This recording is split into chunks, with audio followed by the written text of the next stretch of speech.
Hello, cellists and perhaps clarinetists, violists, oboists. Today, let's talk about the 3 fantasy pieces by Schumann. In the very beginning, as you can see here in the score, the pianist has a rising tone, E to F, and we answer F to E. Again, those same pitches, but now they're descending. Again, be sure your hairpin is clear. It goes to the 3rd beat.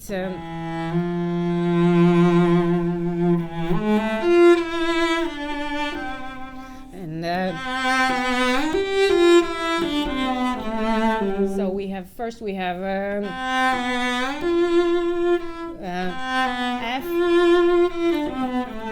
and here we have an elaboration of this. So instead of F, we have G, F. So more emphasis, as if someone is repeating the sentence with more urgency.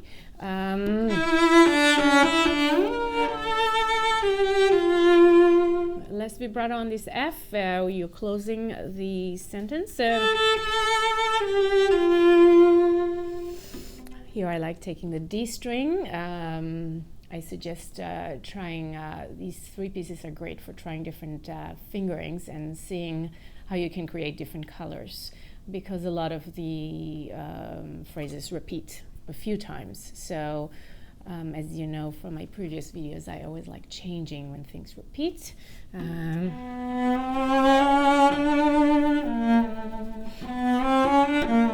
Here I don't change actually, because the change is written in. There is again a hairpin, and here there's nowhere hairpin. I would suggest vibrating and anticipating those 8th notes, the B flats. It's not B flat A, it's not, rather the emphasis is on the B flat. The second one is less, in my opinion.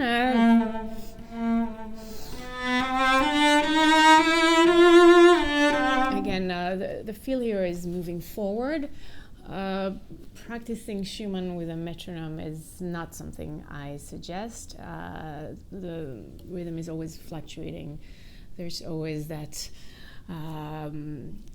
breathless moving forward and then taking time back. Again, in bar 16, it's not BC, it's more emphasis should be given to the 8th note actually.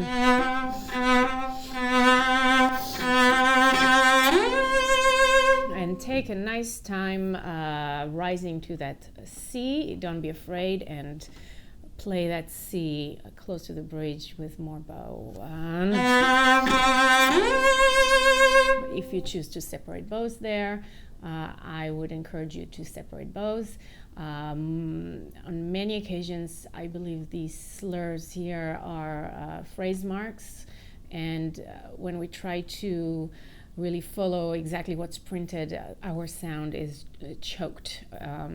And I've heard students play it and struggle with it, and I would encourage you to just separate bows and use more slurs than are printed, without obviously losing the line, the musical line that is written.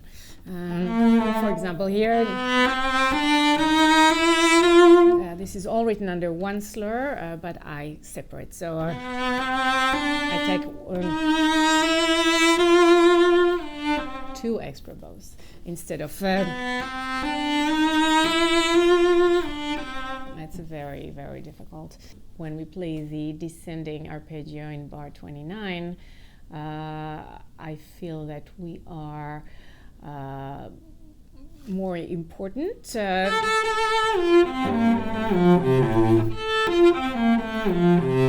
But here the piano is more important, so I take a back seat.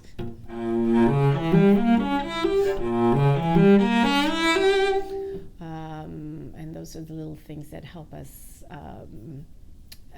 create more the texture, a clearer texture in this piece.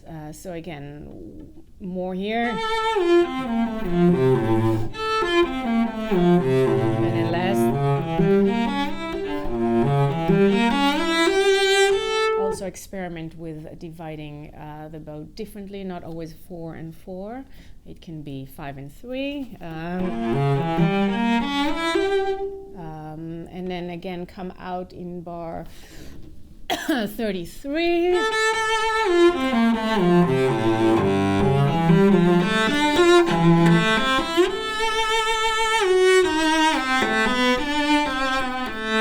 I like giving a little sitting on that D.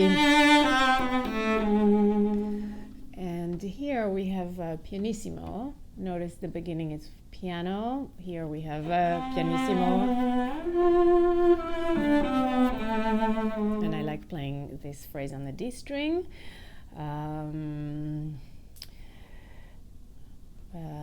Here, a little hesitation perhaps, a little time before the G.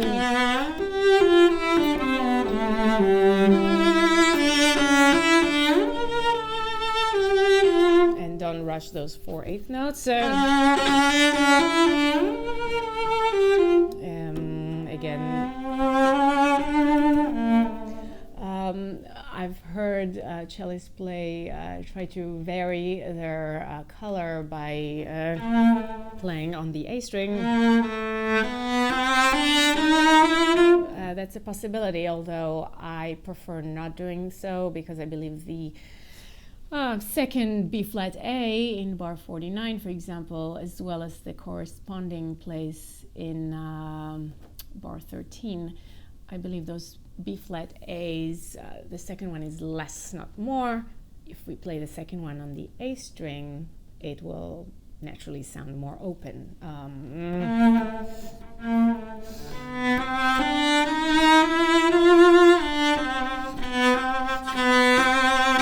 And here I create the variety not by different fingerings, but a different color using still the same fingerings. Second B to C is a little more insistent. A little oomph to that C on the downbeat of bar 53.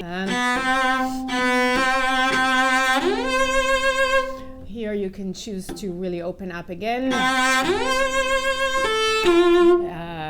Get the audience up from their seats, or you can have a softer reaching up from below, sneaking into that C for a change.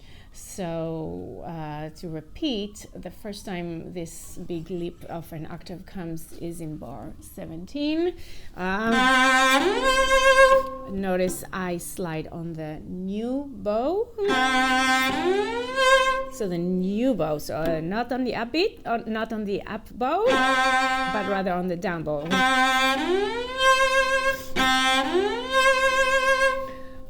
And if you choose to soften that slide,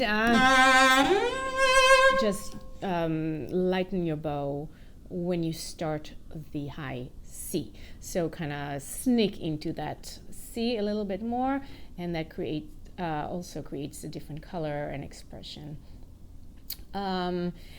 We have a left hand crescendo, meaning warming up of the vibrato in bar 55. So I'll start from bar 54.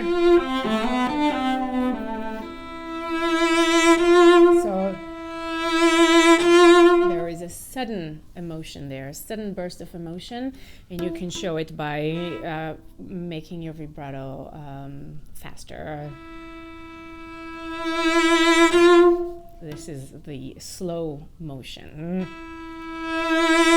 And now in tempo.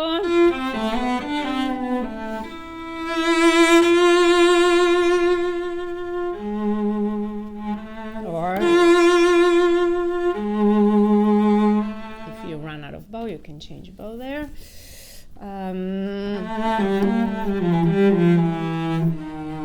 I like that D sharp to be a little less. And this is recitative. The cello is alone, and you can take some time and be free.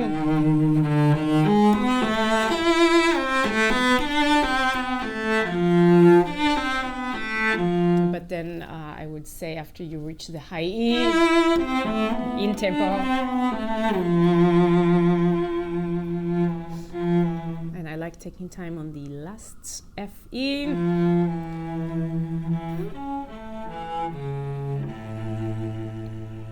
And not too much ritardando there because nothing is written, but a natural closing of this beautiful first fantasy. This is it for the first one. We'll talk about the next one next time. Thank you.